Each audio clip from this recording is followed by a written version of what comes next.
Hi, I'm Ashley Pribico, your morning news anchor on News Talk 1160 WCCS, and today I'm joined by Sean Schwartz from Pikes Peak Nurseries, and today we're going to look at some beautiful flowering ornamentals, and Sean's going to go into a little greater detail about what makes them just so great. Sean?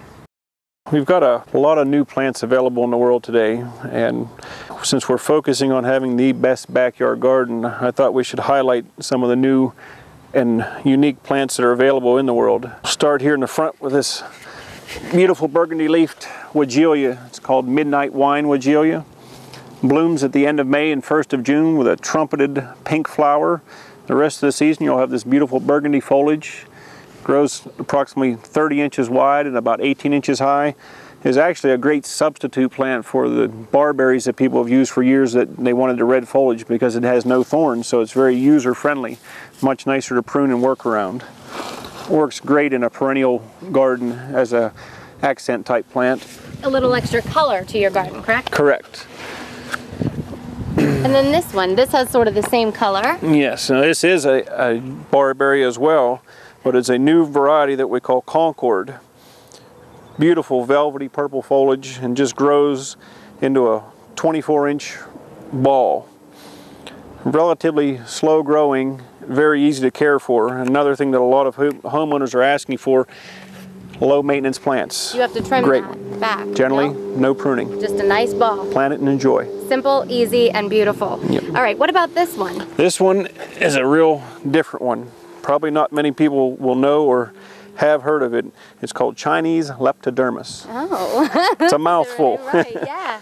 The nice thing is these lavender blossoms cover it in May, and it puts you in mind of a lilac because when they're in full bloom they look like a lilac, smell like a lilac, but okay. The nice thing is, unlike a lilac, it will repeat bloom until we have frost. Oh, so you've got summer. continuous flowers, and it's a real low plant.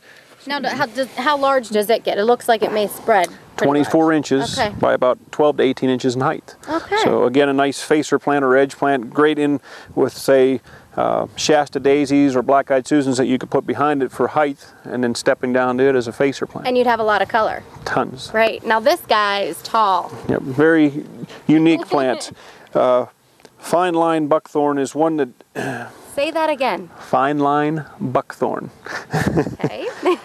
Buckthorns have been around for years. In the Midwest, they've been used extensively. Here in the East, the gardeners have been slower to welcome them. But this introduction, we feel, is well worth use. It's a very strong, straight-up architectural feature in the landscape. Can be used in a number of ways, from in a foundation planting to even a large container on a patio. Oh.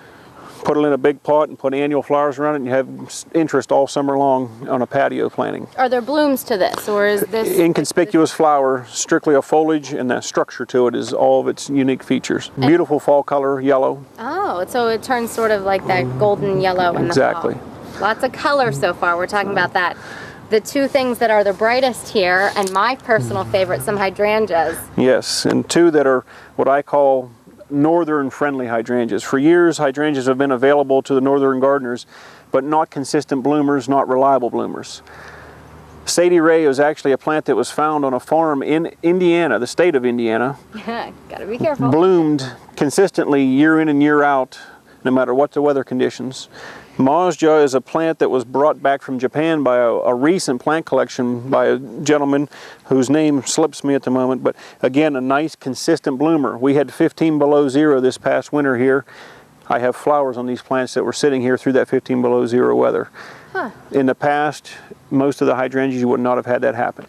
Now, are these easy to grow, maybe as simple as some of the plants we looked at before? Yes, the main thing is though location, location, location. What's the good location?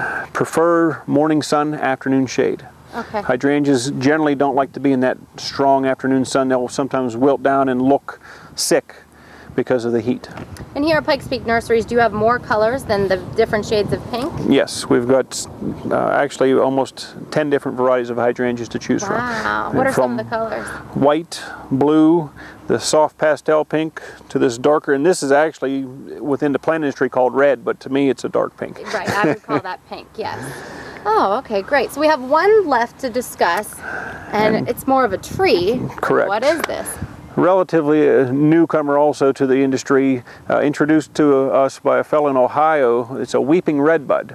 Most everybody is somewhat familiar with the original redbud trees that were growing upright and beautiful pink flowers before the leaf. This also has the same purpley pink flowers before leaf, but will cascade down, so it makes not only a beautiful flowering piece, but a nice specimen type plant in the garden. It is sort of like a weeping tree with a beautiful leaf. And those giant heart-shaped leaves turn nice and butter yellow in the fall, so they give you added fall interest. And then what I really like about this plant is we've got them where we've grafted them at the base and then staked them up. Every limb on here will weep, so in the wintertime, which we happen to have long winters, the structure of the plant is actually beautiful by itself in the winter months when it's leafless. Oh my.